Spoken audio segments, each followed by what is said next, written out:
شیخ عبد القادر جیلانی رحمت اللہ علیہ رات کا وقت ہے، تہجد پڑھنے مسجد کے لیے نکلے،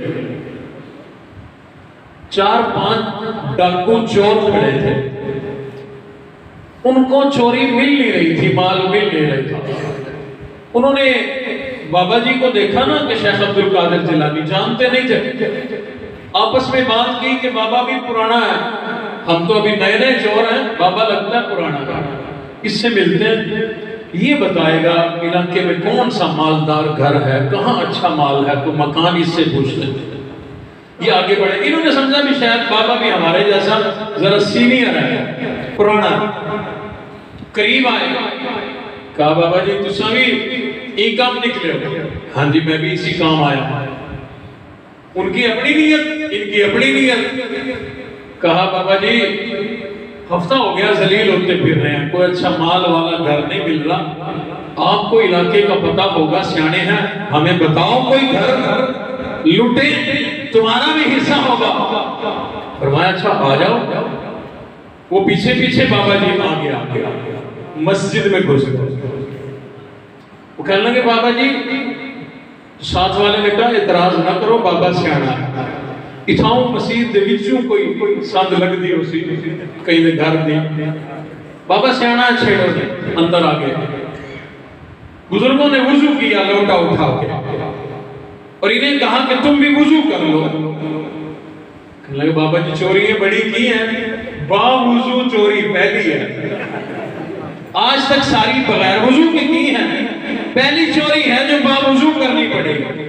فرمایا لوگوں یہ میرا اصول نہیں، اس گھر والے کا اصول ہے، اور گھر یہ ایسا ہے، اتنا مال ہے، 40 سال ہو گئے مجھے لوٹتے لوٹتے مال ختم نہیں ہوتا، اور اس گھر کا مالک اتنا بڑا سخی ہے، جس دن میں نہ آؤں وہ مجھے آواز دے کے بلاتا ہے بابا جی آ جا، خزانے بڑے وسیع ہیں، لوٹ کے لے جا، لہذا جلدی کرو وضو کر لو۔ انہوں نے وضو کر لیا، بزرگوں نے کہا آ جاؤ، پہلے مال بہت زیادہ اٹھانا ہے، ذرا ورزش کر کے تکڑے ہو جائے۔ کہا کیسے کرنی ہے؟ انہوں نے کہا نماز کی طرح بتایا یہ ورزش کرنی ہے۔ یہ کہنے لگے ہمیں تو ورزش کرنی نہیں آتی۔ فرمایا نوجوانوں یوں لمبی لین بنا لو، صف بنا لو، جیسے جیسے میں کرو ویسے ویسے تم کرو۔ اللہ والے نے نیت باندھ لی، انہوں نے بھی نیت باندھ لی، اللہ والے نے رکوع کیا،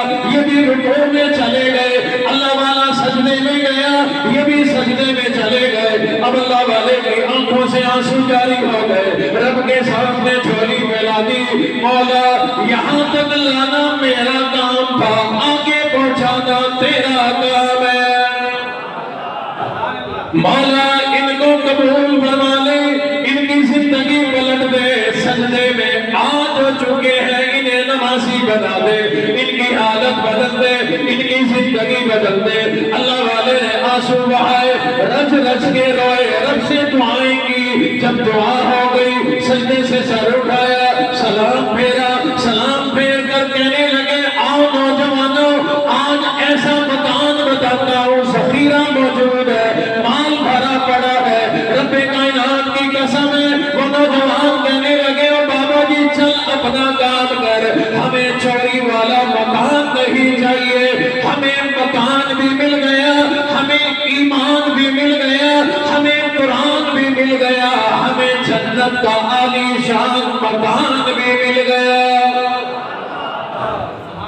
دنیا داری کے لیے بڑی کوششیں کیا کرتے ہیں، دولت کمانے کی بڑی کوششیں کیا کرتے ہیں، اور آج کے بعد کوشش کر زندگی میں کسی ایک کو نمازی بنا جا، جب تک وہ سجدے کرے گا اللہ تیری قبر پر رحمتوں کا نزول فرماتے رہیں گے۔ رمضان المبارک قریب ہے، کچھ لوگ جیسے نا پورا سال انتظار کرتے ہیں کہ کوشش کرو اچھی گٹھڑی گناہوں کی تیار کر لو، پھر شب برات آئے گی، شب برات سے ایک دن پہلے میسج لکھ کے فیس بک پہ لگا دیں گے پوسٹ، کہ آج کی رات اہم ہے، اللہ کی رضا کے لیے معاف کر دو تو میری ساری معافیاں ہو جائیں گی۔ میرے محترم دوستو، شبراتوں کا انتظار نہ کیا، پتہ نہیں شبراتیں مقدر میں ہیں یا نہیں۔ رمضان المبارک کا ہمیں انتظار ہے، اللہ نصیب فرمائے، لیکن توبہ اب کرو، رمضان میں جا کر نہیں۔ جس نے اب نہ کی وہ رمضان میں کیا کرے؟